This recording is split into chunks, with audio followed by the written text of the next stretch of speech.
Hi. In today's video I'm going to be giving this black laser marking powder a go. I've never used this. I've used Brilliance. It's in the UK. It's the marking spray, but never this. So it's a powder, and it says to add alcohol to it, 99%, so I've got that here. And what you do is, got a thing on it there, maximum and minimum. Fill it up with this stuff and then give it a shake. So I'm just going to do that now.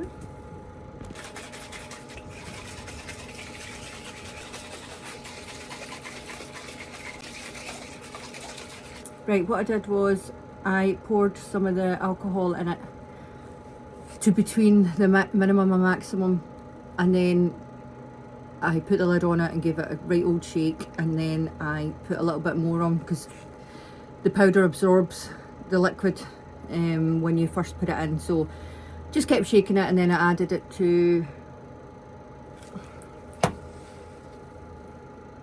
I am just below the maximum, I just can't hold this level. Okay, let's see how it goes. Oh, and you also get these little things to apply it with, which is quite good. Cameras always work better when you turn them on when you're making a video. So I have literally just been talking to myself. Right, I am going to be lasering knives, and I just want to do the handle. I've already done them too. That was in the video that you didn't see because I wasn't recording. So just give it another shake. Open up. It's really watery, so I have put it on cling film so it doesn't dribble everywhere.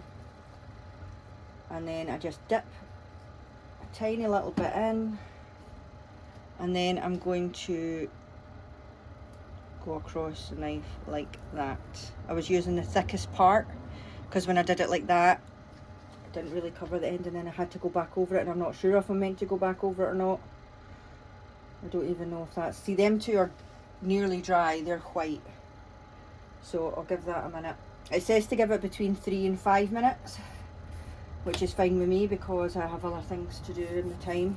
So I'll just let them completely dry, and I will be back in 3 and 5 minutes, but to you it will be 1 second. I've now moved one of the knives into the P2, and I've put it on a chopping board just so I can see it better and it can lie perfectly flat.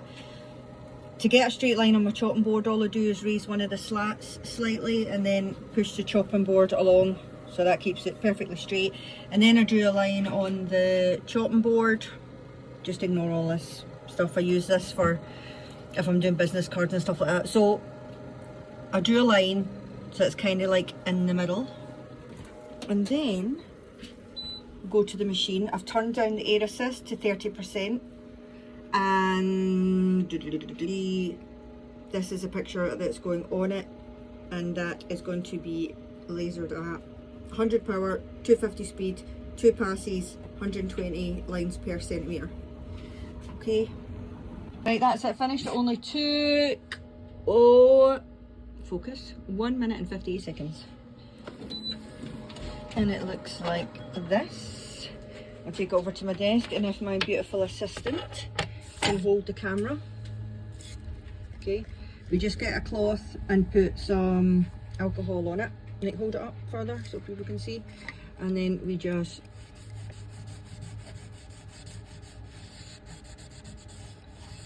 wipe it off, and like so. And then I'll take it back so you can see it. Thank you. And this is what it looks like in the light. You can see it better. So now I just need to do the rest of them. Here's a tip for you if you are doing the forks. So you want this bit to be level. As you can see, if I was to lie it down, it's not level. So you just raise it up a bit and it gets to near enough level. And if you go by the line that you've done, middle of the fork goes through the line, then out the other side. It just gives you a rough guide. And then when you're measuring it, you always want to measure the highest point, which is at the very end. I always do aimed measure.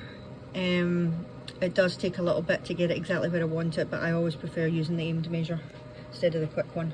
Here's another quick tip: if you're doing spoons, it's best to turn them this way. I mean, you can do all your cutlery this way, but for some reason I point it the other way.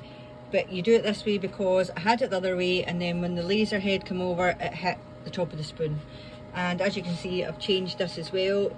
That's a bit of plywood and a bit of rubber that I had when I was making rubber stamps, just to try and get it level again. And I'm going to use the aimed measure and try and hit it as close to the bit there as possible.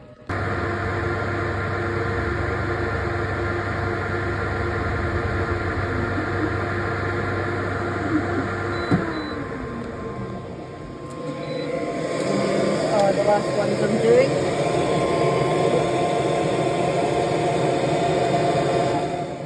And this is them all finished. They look alright.